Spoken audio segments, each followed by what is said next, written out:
अंतर्राष्ट्रीय मंच पर भारत की दहाड़। यूएनएससी में भारत ने किया पाकिस्तान को बेनकाब। अंतर्राष्ट्रीय मंच पर विदेश मंत्री ने दिखाया चाइना पाकिस्तान को आईना।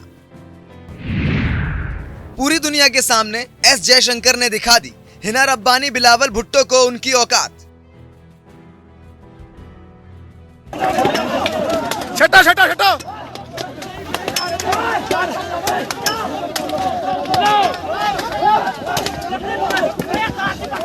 ये दोबारा नहीं होंगे।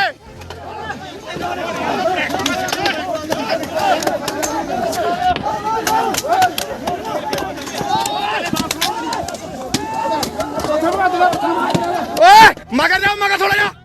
एक तरफ सीमा पर भारतीय सेना के जवान पीएलए के सैनिकों को भारतीय सीमा में घुसने पर सिर्फ डंडों से मार मार कर भगा देते हैं, तो वहीं दूसरी ओर यूएनएससी जैसे अंतर्राष्ट्रीय मंच पर देश के विदेश मंत्री एस जयशंकर अपनी दहाड़ से चीन के साथ पाकिस्तान को भी डरा देते हैं। The question of justifying what the world regards as unacceptable should not even arise.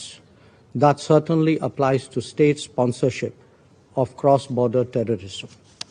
Nor can hosting Osama bin Laden and attacking a neighboring parliament serve as credentials to sermonize before this council.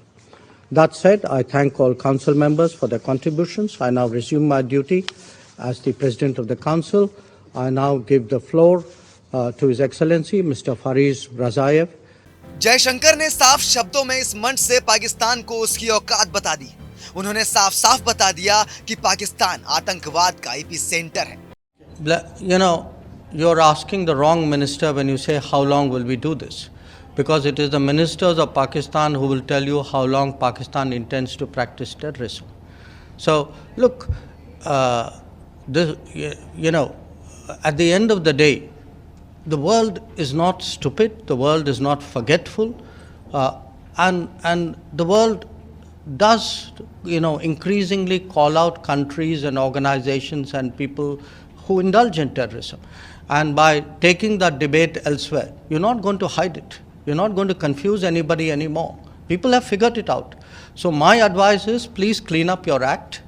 Please try to be a good neighbor.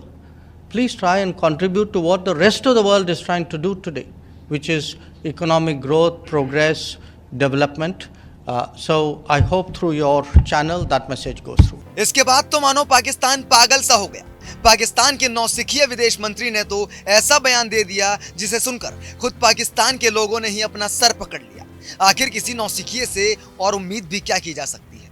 लेकिन इस बार भारत चीन के बहाने जिस तरह से पाकिस्तान पर हमलावर हुआ है, ये रणनीति शायद पाकिस्तान को भी समझ में नहीं आ रही।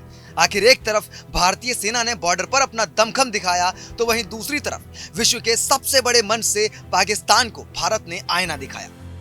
इसे देखकर ही तो पूरी दुनिया ये कह रही है कि ये मोदी का भारत है। भारत बदल चुका है, ये न्यू इंडिया है।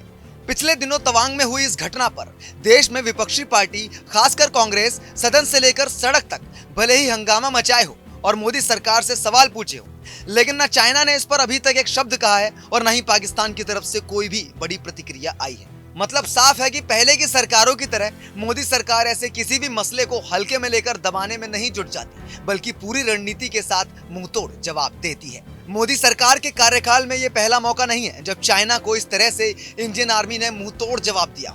इससे पहले डोकलाम में भी चाइना ने भारतीय जमीन पर कदम रखने की कोशिश की थी, लेकिन तब भी भारतीय सेना ने अपने शौर्य का परिचय देते हुए चाइनीज फौजियों को दुम दबाकर भागने पर मजबूर कर दिया था। भारत में एक कहावत है, और ये कहावत है, कुत्ते की पूंछ कभी सीधी नहीं होती। लगता है ये कहावत चीन पर बिल्कुल सटीक बैठती है, क्योंकि उसकी पूंछ भी सालों से टेढ़ी की टेढ़ी ही बनी हुई है। लेकिन एक न एक दिन भारतीय सेना इस पूंछ को जरूर सीधी करेगी। पॉलिटिक्स जंक्शन की रिपोर्ट।